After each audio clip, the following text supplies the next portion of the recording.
Everyone, हम लोग वैदिक सभ्यता के बारे में पढ़ रहे हैं। वैदिक संस्कृति के निर्माता आर्य थे।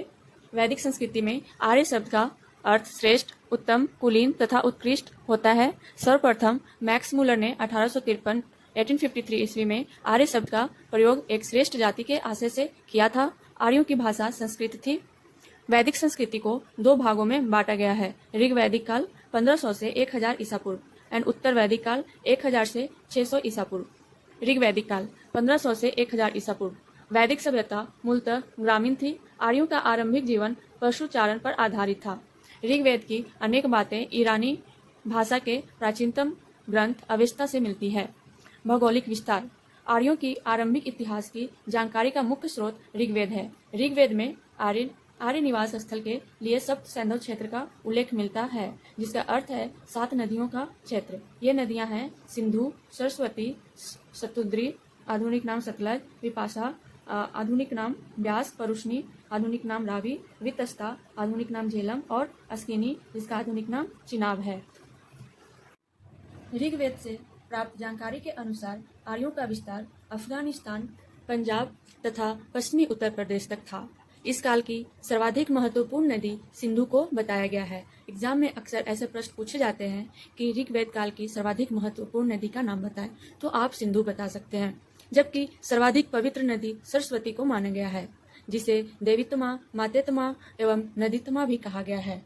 ऋग्वेद में गंगा नदी का एक बार, याद रखें, ऋग्वेद में गंगा नदी का एक बार जबकि यमुना नदी का 3 बार नाम लिया गया है। अब हम सामाजिक स्थिति के बारे में जानेंगे। ऋग्वैदिक समाज पितृसत्तात्मक था। इस काल में संयुक्त परिवार की प्रथा प्रचलित थी। ऋग्वैदिक काल में महिलाओं को यथोचित सम्मान प्राप्त था। इस काल में स्त्रियां अपने पति के साथ यज्ञ कार्य में भाग लेती थी। मतलब ऋग्वैदिक काल में महिलाओं की स्थिति अच्छी थी। बाल विवाह, सती प्रथा एवं पर्दा प्रथा का प्रचलन नहीं था। विधवा विवाह की प्रथा प्रचलन में थी। ऋग्वेद में लोपामुद्रा, घोषा, सिकता, अपाला एवं विश्ववारा जैसी विदुषी स्त्रियों का वर्णन है।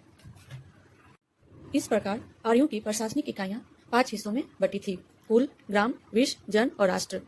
राजतंत्रात्मक शासन प्रणाली मौजूद थी और साथ ही गणतंत्र भी।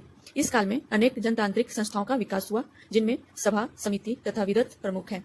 इन संस्थाओं में राजनीतिक, सामाजिक, धार्मिक तथा आर्थिक प्रश्नों पर चर्चाएं होती थी। ऋग्वैदिक काल में महिलाएं भी राजनीति में भाग लेती थी। सभा एवं विदत परिषदों में महिलाओं की सक्रिय भागीदारी थी। सभा और समिति राजा को सलाह देने वाली संस्था थी। सभा श्रेष्ठ एवं संभ्रांत लोगों की संस्था थी, जबकि समिति सामान्य जनता का प्रतिनिधित्व करती थी। राजा भूमि का स्वामी नहीं होता था, जबकि भूमि का स्वामित्व जनता में निहित था। बलि एक प्रकार का कर था, जो प्रजा द्वारा स्वेच्छा से राजा को दिया जाता था।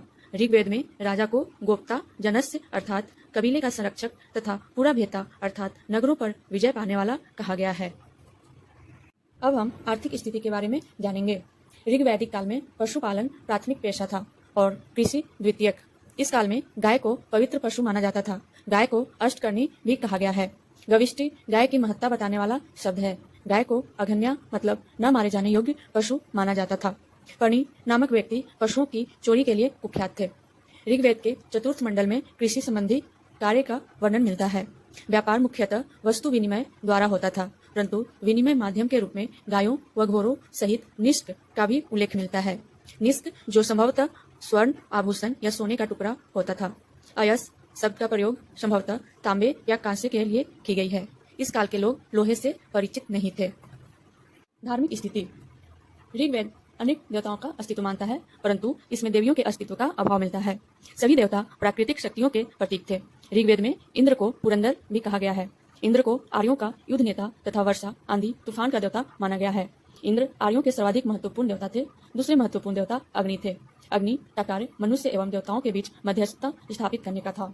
तीसरे महत्वपूर्ण देवता वरुण थे, जो जल निधि का प्रतिनिधित्व करते हैं। वरुण को ऋतस्य गोपा कहा जाता है।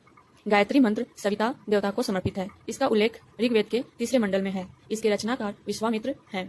सोम को पेय पदार्थ का देवता माना जाता है, जिसका उल्लेख ऋग्वेद के 9वें मंडल में है। ऋग्वैदिक काल में मूर्ति पूजा का उल्लेख नहीं मिलता है।